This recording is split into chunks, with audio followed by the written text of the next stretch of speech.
Metre जोड़ देते ना।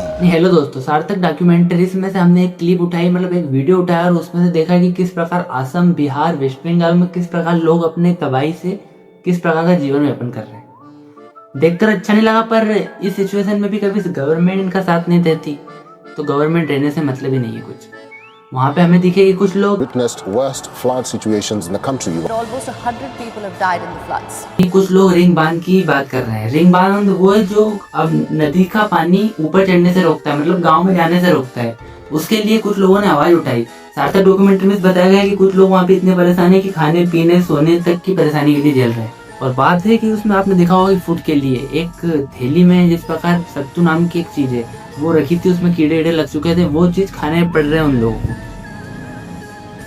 क्या इसके लिए भी गवर्नमेंट बिल्कुल जिम्मेदारी नहीं ले सकती?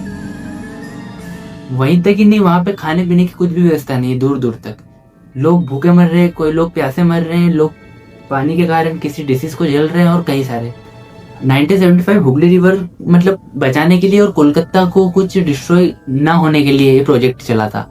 पर वो सब तो ठीक है, कभी हुगली रिवर को आप इतना बचाओगे तो नेचर क्लाइमेट आपकी वाट लगा देगा। उसके बाद महिलाओं की कंडीशन, भाई वुमेन जहाँ हर चीज झेल सकती है पर इस प्रकार नहीं झेल सकती कि उनके बेटे मर जाए, उनके पिता मर जाए, उनके पति मर जाए, इस प्रकार की कंडीशन वो भी नहीं झेल सकती है।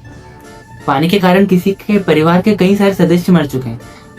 गवर्नमेंट जहाँ अपने करप्शन में लापत लूट और अपना अय्यासी जिंदगी जी रही है, वहीं इन लोगों की जिंदगी नर्क से बदतर बनाती है।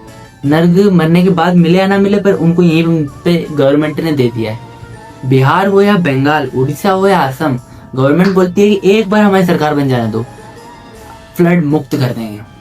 फ्लड मुक्त तो दूर की बात, आप वहाँ के लोगों की कंडीशन सुधार दो, खाने पीने की व्यवस्था सुधार दो। ऐसी सिचुएशन में उनके साथ खड़े रहो, उनके लिए जवाबदारी रखो और उनके लिए आवाज उठाओ। और आप वो सब छोड़कर अपने अलग ही नेतागिरी कर रहे हो। और यहीं तक नहीं, एंटी इरोजन प्रोजेक्ट आया था ₹52 करोड़ का।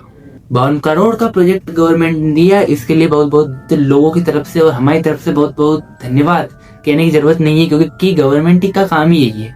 मतलब एंटी इरोजन प्रोजेक्ट कब आया? एंटी इरोजन प्रोजेक्ट जब आया जब लोगों के घर, लोगों के मकान, लोगों के हर चीज, लोगों के कपड़े, लोगों के खाना, लोगों का सब बह गया, सब डिस्ट्रॉय हो गया, सब खत्म हो गया। उसके बाद ₹52 करोड़ का प्रोजेक्ट आया और वहीं कई सारे हाउस डिस्ट्रॉय हो गए। और इसी पे एक इंसान भरत तिवारी ने आवाज उठाई। बात कुछ ऐसी है कि बिलोती विलेज के बाहर कुछ लोगों को जगह खाली करने की बोला और खाली दी गई उनको रहने के लिए। आखिर क्यों? सरकार को प्रोजेक्ट के काम था शायद से, तो उनको मुआवजे के नाम पे 1 लाख से ज्यादा पैसे मिले और उनको जगह मिली। और उस जगह की हालत ऐसी थी कि वहां पे पानी भर जाता था बरसात में। पहले ही दिन बरसात के पानी ने वहां पे गड्ढे कर दिए थे।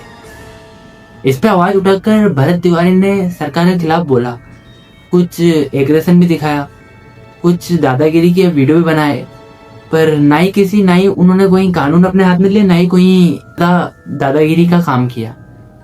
पर गवर्नमेंट ने उसे 17 जून को मार दिया। आखिर क्यों?